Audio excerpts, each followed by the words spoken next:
보스 여러분, 미네풀의 이야기는 친한 친구의 이야기처럼 귀 기울여 들으시되 참고만 해주세요.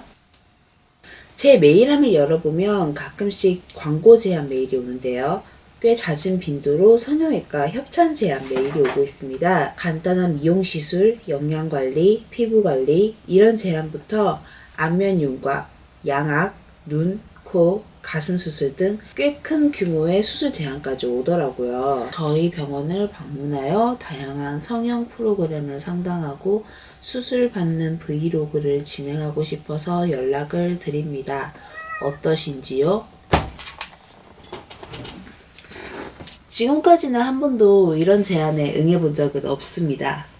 저는 성형에 반대하기는 개뿔. 그냥 뷰티에 대해서 저보다 아는 사람 천지인데 어설프게 뭐 한번 해놓고 아는 척하는 게 싫어서 그런 걸 안 할 생각입니다. 하지만 딱히 미용시술이나 성형 이런 것에 대한 반감은 없어요. 사실 저는 이제 사각턱 보톡스 같은 경우에는 1년에 한두 번 정도 맞고요.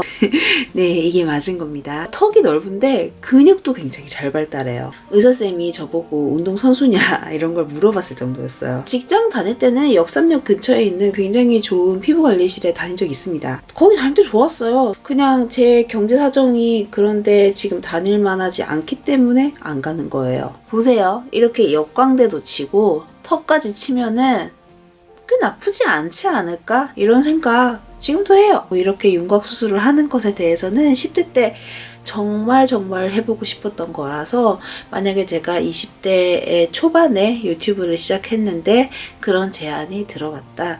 그러면 정말 심각하게 고민을 해봤을 것 같습니다. 근데 흔히 돌려깎기라고 하는 것들, 광대를 치는 거나 턱을 치는 거나 혹은 뭐 양악이나 이런 것들은 앞으로도 하지 않을 생각입니다. 위험해서일까요?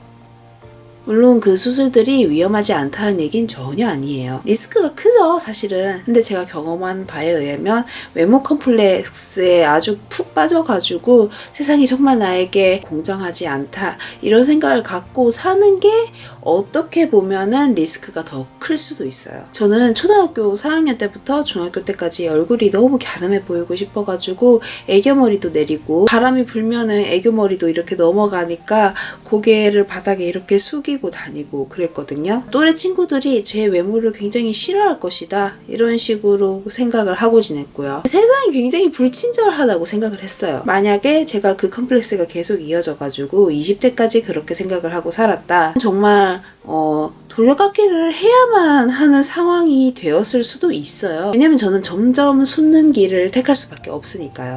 근데 제가 제 얼굴 윤곽을 건들고 싶지 않은 건 제가 가지고 있던 지독한 외모 컴플렉스를 극복한 증거이기 때문이에요. 처음으로 제가 품었던 마음의 장애물을 뛰어넘은 증거랄까? 이 각진 얼굴형을 어떻게든 받아들이려고 막 외국에 있는 얼굴이 좀 각진 그런 배우나 가수 이런 사람들 엄청 많이 찾아봤고 그 사람들 작업물들을 봤고 작품을 보고 인터뷰도 찾아보고 그들이 얼굴이 되게 각져 있는데도 예뻐 보이는 이유가 그 사람들이 시련을 아주 지혜롭게 극복을 해내고 자신을 있는 그대로 받아들이고자 했기 때문이란 걸 알게 됐어요. 저도 굉장히 세속적인 사람이에요. 그래서 누가 봐도 예쁘고 잘생긴 사람 매우 좋아합니다. 하지만 사람들이 가지고 있는 개성 자체를 정말 미의 기준으로서 이해하고 받아들이고도 있어요. 그래서 솔직히 얘기해서 저한테 못생긴 사람의 기준은 뭔가 자신의 매력이나 개성을 전혀 이해하지 못하고 받아들이지도 못하고 아주 깊숙이 숨기고 있는 사람들, 그런 사람들이 솔직히 제 입장에서는 못생긴 사람이에요. 이 모든 걸 생각하게 해준 게 바로 저의 이 각진 얼굴형 덕분이랍니다. 그래서 저는 정말 이것만큼은 바꾸고 싶지는 않아요. 정말 제가 사랑하게 된 저의 정체성이에요. 그래서 진짜 어렸을 때는 제 광대랑 턱 싫었어요. 싫었는데 지금은 좀 고급스럽게도 보여. 제가 얼굴이 진짜 되게 희한한 게 이렇게 각도에 따라서 진짜 다르게 보이거든요. 그것도 전 좋아요. 가끔 제 얼굴이 남상이다 이런 아마도 악플이겠죠? 그런 게 달려요. 저는 그게 가끔씩 되게 칭찬처럼 들려요. 뭐랄까, 내 이미지 자체가 굉장히 파워풀하다, 이렇게 들리거든요. 유튜브 영상 내에서는 제 메시지가 강력하게, 정확하게 잘 전달되기를 바란지, 뭐, 저를 꼭 되게 막 여성스럽게 봐주고, 물론 뭐 여성스럽게 보여주는 거 좋아합니다만, 꼭 그렇게 봐줄 필요 없다고 생각하거든요. 그냥 강력하게 느꼈으면은 그걸로도 전 좋게요. 제 외모의 강렬함이 제 메시지를 전달하는데 도움이 됐으면 해요. 어쨌든 이런 이유로 얼굴 윤곽과 관련한 수술은 안 할 테지만 성형외과 광고주님들 그 외에는 활짝 열려 있으니까 앞으로도 많은 제안을 근데 성형이나 뭐 시술과 관련해가지고 그걸 내가 해도 저도 콘텐츠로 만들고 싶지는 않을 것 같아요. 잘 설명할 자신이 없어요.